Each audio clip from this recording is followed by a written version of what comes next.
Good morning students. Last जो part है उसके अंदर हमने हेलोएरिन की जो रासायनिक अभिक्रियाएं हैं वो पढ़ी थी। उसमें पहला पॉइंट था इलेक्ट्रॉन स्नेही प्रतिस्थापन, अर्थात बेंजीन वाले के ऊपर कौन अटैक कर रहा था? इलेक्ट्रॉन स्नेही अटैक कर रहा था, जिसके आधार पर हमें ऑर्थो तथा पैरा उत्पाद प्राप्त हुए थे, जो कि वेरी वेरी इंपॉर्टेंट टॉपिक था। अब जो आएगा दूसरे प्रकार की अभिक्रिया, उसमें है धातुओं के साथ अभिक्रिया। किसके साथ? धातुओं के साथ अभिक्रिया। किसकी? हेलोएरिन की अभिक्रिया हमें धातुओं के साथ करानी है। धातु कौन कौन सी लेनी है आपको? या तो लीजिए आप सोडियम, या लीजिए आप कॉपर, या लीजिए आप मैग्नीशियम। तीन तरह की धातु हम काम में लेंगे। सोडियम के साथ अभिक्रिया, कॉपर के साथ अभिक्रिया, मैग्नीशियम के साथ अभिक्रिया। तो इसमें सबसे पहले आएगा सोडियम धातु के साथ अभिक्रिया, अर्थात दो तरह की अभिक्रिया आएंगी इसके अंदर, जो कि वेरी वेरी इंपॉर्टेंट अभिक्रिया हैं, जिन्हें हमने लगभग पढ़ा है। सोडियम धातु के साथ अभिक्रिया को हमने एल्किल हैलाइड में पढ़ा था कि जब एल्किल हैलाइड की अभिक्रिया सोडियम धातु के साथ शुष्क ईथर की उपस्थिति में कराई जाती है तो मुख्य उत्पाद के रूप में ज़्यादा कार्बन संख्या वाली, अर्थात दुगनी कार्बन संख्या वाली एल्कीन प्राप्त होती है। उसका नाम क्या था? वुड्स अभिक्रिया। क्या नाम था? वुड्स अभिक्रिया। यहाँ पर हमें एल्किल हैलाइड नहीं लेना है, उसके स्थान पे क्या आ जाएगा पास? एरिल हैलाइड, अर्थात क्लोरोबेंजीन। हेलोएरिन, हमें यहाँ पर एरिल हैलाइड लेना है, हेलोएरिन लेना है, अर्थात सोडियम धातु की अभिक्रिया किससे करानी है आपको? हेलोएरिन से करानी है। इस अभिक्रिया का नाम है फिटिग अभिक्रिया। इसको हम क्या कहेंगे? फिटिग अभिक्रिया कहेंगे। दो तरह की अभिक्रिया आएंगे यहाँ पे। पहली हो जाएगी फिटिग, फिटिग वैज्ञानिक का नाम है फिटिग अभिक्रिया। अभिक्रिया क्या है? जब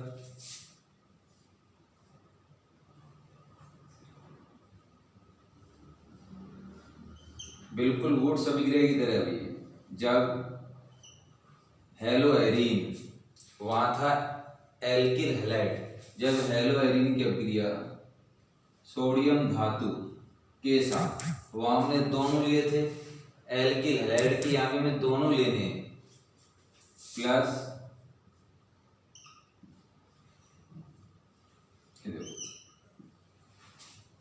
तो करना क्या आपको?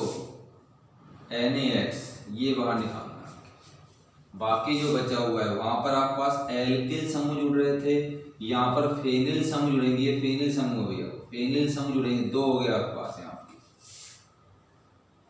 शुष्क ईथर की उपस्थिति में।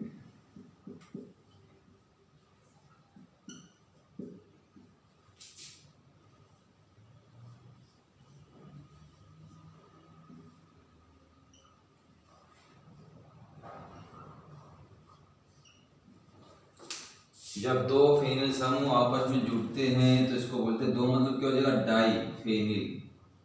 इसके अंदर माना जाएगा डाई फेनिल का, डाई फेनिल प्राप्त होता है। तो परिभाषा क्या होगी फिटिग अभिक्रिया की? जब हेलोएरिन की अभिक्रिया सोडियम धातु के साथ शुष्क ईथर की उपस्थिति में कराई जाती है तो मुख्य उत्पाद के रूप में डाई फेनिल प्राप्त होता है। प्लस में आ जाएगा पास प्लस NaX। इसको हम क्या कहेंगे? फिटिग अभिक्रिया कहेंगे। तो फिटिग अभिक्रिया की पहचान क्या है?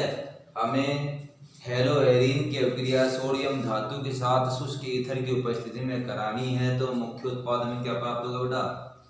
डाईफेनिल प्राप्त होगा, जिसे हम क्या कहेंगे? फिटिग अभिक्रिया कहेंगे। क्वेश्चन ऐसे भी आ सकता है इस तरह से कंफ्यूज करने के लिए, या तो नाम वाली अभिक्रिया आएगी या इस तरह Cl दे देगा आपको एरो पर सोडियम शुष्क ईथर की उपस्थिति में अभिक्रिया को पूरा कीजिए। क्वेश्चन इस तरह दो तरह से मिलेगा, 100% है। या तो नाम से आएगी फिटिग अभिक्रिया को परिभाषित कीजिए, या क्या हो जाएगा इस तरह से अभिक्रिया को पूरा कीजिए। तो मैंने आपको पहले भी समझाया था, जिस भी अभिक्रिया में सोडियम आ गया यही अपक्रिया है सोडियम काम में आएगा। जिस भी अपक्रिया में सोडियम आ गया तो सोडियम से जो भी क्रिया करेगा, चाहे वो एल्किल हैलाइड हो चाहे वो पास हेलो एरीन हो, उसके में दोनों काम में लेना। अपक्रिया इस तरह करानी है, ये ध्यान देना है। और कोई प्रॉब्लम वाली बात नहीं कि अपक्रिया कैसे हो रही है, कौन अपक्रिया करेगा। इसके बाद नेक्स्ट जो रहेगा फिटिक अपक्रिया। वुड्स अपक्रिया में हमने लिया था एल्किल हैलाइड, फिटिक अपक्रिया में हमने लिया हेलो एरीन। वुड्स अपक्रिया में हमने क्या लिया था, एल्किल हैलाइड। फिटिक अपक्रिया में क्या काम में आया था, हेलो एरीन। और दोनों में कॉमन कौन है, सोडियम। यदि हम वुड्स अपक्रिया से एल्किल हैलाइड ले लें, फिटिक अपक्रिया से हेलो एरीन ले लें, दोनों ही क्रिया किससे कराता है, सोडियम धातु से। किसकी उपस्थिति में, शुष्क ईथर की उपस्थिति में। तो जो मुख्य उत्पाद है वो क्या मिलेगा, एल्किल बेंजीन, जिसको हम क्या कहेंगे, एल्किल बेंजीन मिलेगा मुख्य उत्पाद। और इस अपक्रिया का नाम क्या हो जाएगा, वुड्स फिटिक अपक्रिया। वो वुड्स से हमने क्या लिया, एल्किल हैलाइड, और फिटिक ने हमें क्या दिया, हेलो एरीन। तो दोनों अपक्रिया काम हमारे दोनों के आधार पर नाम क्या हो गया, वुड्स फिटिक अपक्रिया। तो अगली अपक्रिया में क्या करना है हमें, हेलो एरीन एक अणु हमें लेना है किसका, एल्किल हैलाइड का, दूसरा अणु हेलो एरीन का, वो सेम अपक्रिया है। आर कहाँ जुड़ जाएगा, बेंजीन से। कहाँ जुड़ जाएगा, बेंजीन से।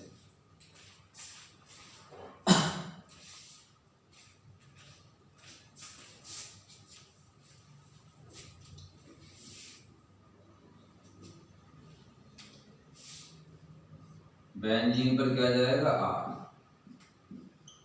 Alkyl benzene. और जो NaS जो निकल रहा था वो बाहर निकलेगा। इसको हम क्या कहेंगे, इसका नाम क्या हो जाएगा, दूसरे प्रकार की अपक्रिया होगी आपके पास में। पहले थी फिटिक, अब हो जाएगा वुड्स फिटिक। क्या जगह वुड्स दे रखा है, क्या जगह वुड्स दे रखा है, तो वुड्स फिटिक अपक्रिया। तो वुड्स ने हमें क्या दिया, एल्किल हैलाइड, ये फिटिक ने हमें क्या दिया, हेलो एरीन। दोनों की क्रिया किसी तरह हमने सोडियम धातु से, क्या मिल जाएगा आपको, एल्किल बेंजीन। तो सोडियम धातु के साथ अपक्रिया कराने पर हमें दो तरह की अपक्रियाएं प्राप्त हो रही है। पहली फिटिक अपक्रिया जब हम क्या लेंगे, हेलो एरीन। दूसरी वुड्स फिटिक अपक्रिया, जिसमें हमें वुड्स हमें दे रहा है एल्किल हैलाइड, फिटिक हमें क्या दे रहा है, हेलो एरीन। तो दोनों मिला के हमें क्या बोल दिया, वुड्स फिटिक अपक्रिया। इसके बाद नेक्स्ट जाएगा, ये तो हो गया सोडियम धातु से अपक्रिया। इसके बाद अगली जो अपक्रिया है उसका नाम उल्मान अपक्रिया। वेरी वेरी इंपोर्टेंट, नाम वाली अपक्रिया अपने आप में इंपॉर्टेंट है। उल्मान अभिक्रिया, उल्मान अभिक्रिया मतलब है कॉपर के साथ क्रिया करानी। इसके साथ कॉपर के साथ सोडियम धातु से क्रिया हो चुकी है, अब इसकी बारी कॉपर की आती है। तो उल्मान अपक्रिया क्या है कि जब बिल्कुल सेम इसकी तरह अपक्रिया है, कोई चेंज नहीं है, वह अंतर क्या है, फिटिक अपक्रिया है उसकी तरह। वह अंतर क्या है, फिटिक अपक्रिया में हम क्लोरोबेंजीन ब्रोमोबेंजीन ले सकते हैं, लेकिन उल्मान अपक्रिया में हमें क्या लेना है, आयोडोबेंजीन लेना और कॉपर लेना है बस। अर्थात जब आयोडोबेंजीन की अपक्रिया कॉपर धातु के साथ, सेम अपक्रिया है, कोई अंतर नहीं है। जब आयोडोबेंजीन की अपक्रिया कॉपर धातु के साथ, वही सेम दो अणु आपको लेने हैं आयोडोबेंजीन के। ये कॉपर की वैलेंसी +2 है, आयोडीन -1 क्या निकल जाएगा, CuI2, शुष्क ईथर की उपस्थिति।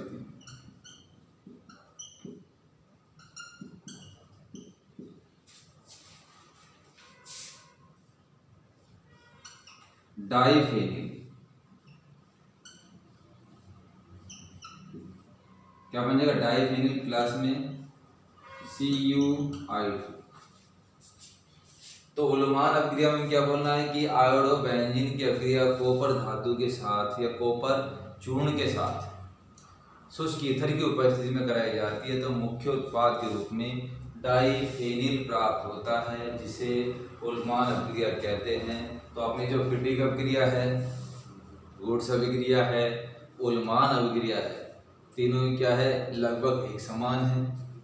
इम्पोर्टेंट अभिक्रिया है और ईजी अभिक्रिया है। बस के लिए ध्यान देना है कि किस क्या काम आएगा, अभिक्रिया में काम आने वाला कौन और अभिक्रिया कैसे होगी। तो ये होगी उल्मान अभिक्रिया। कई बार क्वेश्चन इस तरह आ जाएगा, या तो नाम से अभिक्रिया आएगी आपके पास, या क्वेश्चन कैसे आएगा आपके पास, आयोडो बेंजीन, ये हो गया आपके पास कॉपर धातु, ईथर कर देगा आपको, अभिक्रिया वो पूरा की। तो ध्यान रखना आपको कि कॉपर और सोडियम काम आएगा तो हमें दोनों काम में लेने हैं एक हेलो एरिन की, किसके, हेलो एरिन के या एल्किल हैलाइड के। तो ये तो गया आपका सोडियम और कॉपर से अभिक्रिया, सोडियम धातु से और कॉपर धातु से अभिक्रिया। किसके बाद आएगी, मैग्नीशियम धातु से अभिक्रिया। नेक्स्ट आ जाएगा मैग्नीशियम से अभिक्रिया। जिस तरह से हमने जैसे हमने एल्किल हैलाइड में की थी कि जब एल्किल हैलाइड की अभिक्रिया मैग्नीशियम धातु से कराई जाती है शुष्क ईथर की उपस्थिति में, तो मुख्य उत्पाद के रूप में हमें ग्रीनार अभिकर्मक क्या मिलेगा, ग्रीनार अभिकर्मक प्राप्त होगा।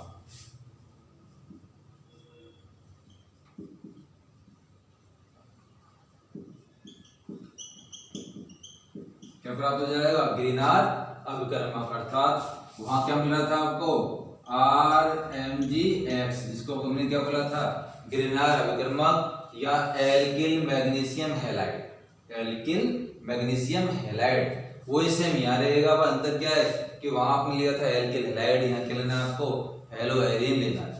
अर्थात जब हेलो एरिन की अभिक्रिया,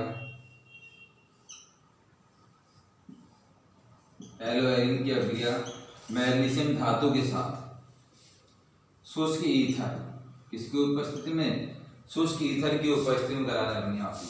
मैं यहाँ पर Br ले रहा हूँ, ब्रोमीन, क्योंकि ये आबंध ब्रोमीन के साथ बनने वाला आबंध क्या होता है, आसानी से टूट जाता है। मैग्नीशियम जुड़ जाएगी यहाँ पर ये,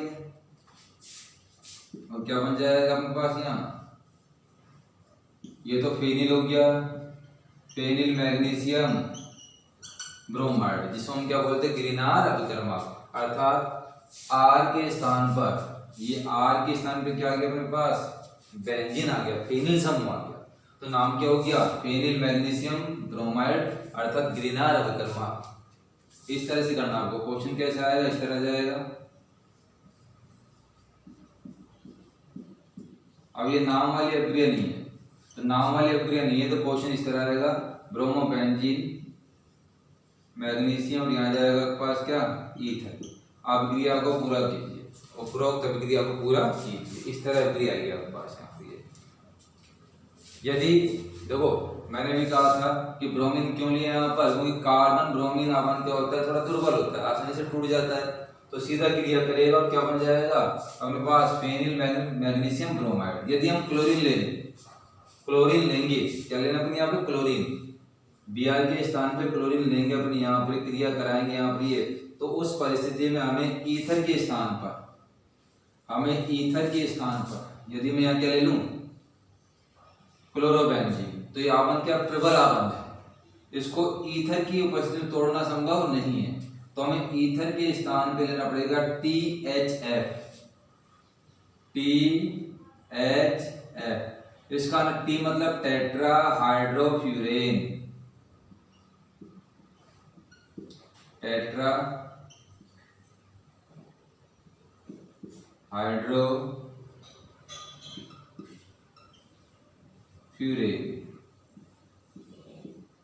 टेट्रा हाइड्रोफ्यूरेन की उपस्थिति में ये आबंध आसानी से क्या हो जाएगा, टूट जाएगा, जिसके परिणाम स्वरूप हमें क्या मिल जाएगा, फेनिल मैग्नीशियम क्लोराइड।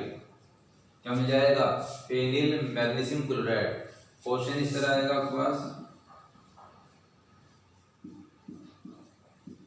ClMg, यहाँ जाएगा THF। तो कंफ्यूज नहीं होना है, अभिक्रिया को पूरा कीजिए, कंफ्यूज नहीं होना। क्लोरोबेंजीन की Mg से क्रिया करानी है तो THF, टेट्रा हाइड्रोफ्यूरेन, आपको क्या लेना है, काम में लेना ये, तो इस तरह अभिक्रिया हो जाए। तो ये हो गया आपके पास धातुओं से अपक्रिया। सोडियम काम में ले लिया, कॉपर काम में ले लिया, और क्या काम में ले लिया आपने, मैग्नीशियम। तो दूसरे प्रकार की अपक्रिया खत्म हो गई है, धातुओं से अपक्रिया। अब तीसरा आएगा अपने पास यहाँ पर अपचयन, अर्थात हमें हेलो एरीन का अपचयन कराना है। क्या कराना है, अपचयन। तो तीसरे प्रकार की अपक्रिया होगी आपके पास अपचयन।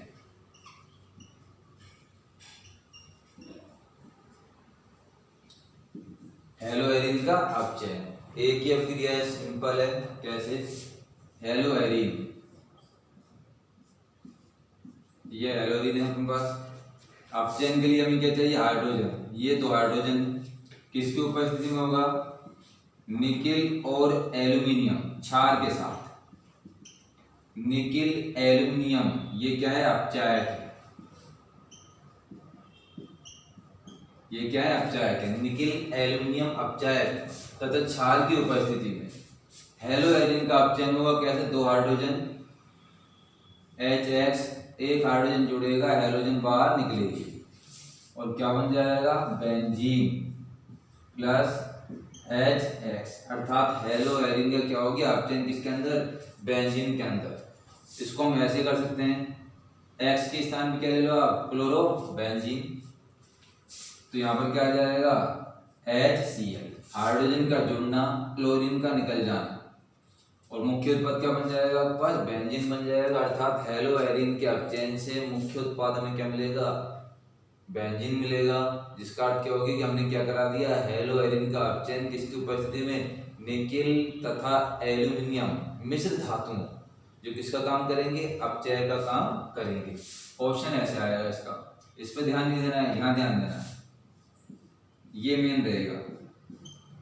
क्लोरोबेंजीन एरो लगा देगा वो आपसे, निकेल एल्यूमिनियम NaOH, ये उपरोक्त अपक्रिया को पूरा कीजिए। आप क्या करोगे, आप ये करोगे NaCl, OH को आप यहाँ जोड़ दो, क्या बना दोगे आप, फिनोल। क्या बना दोगे आप, फिनोल। ये बन गया, ये आप ये करोगे, जो कि क्या है, गलत। तो हमें ये ध्यान देना है कि जो निकिल एल्यूमिनियम क्या करेंगे, अपचयन करेंगे।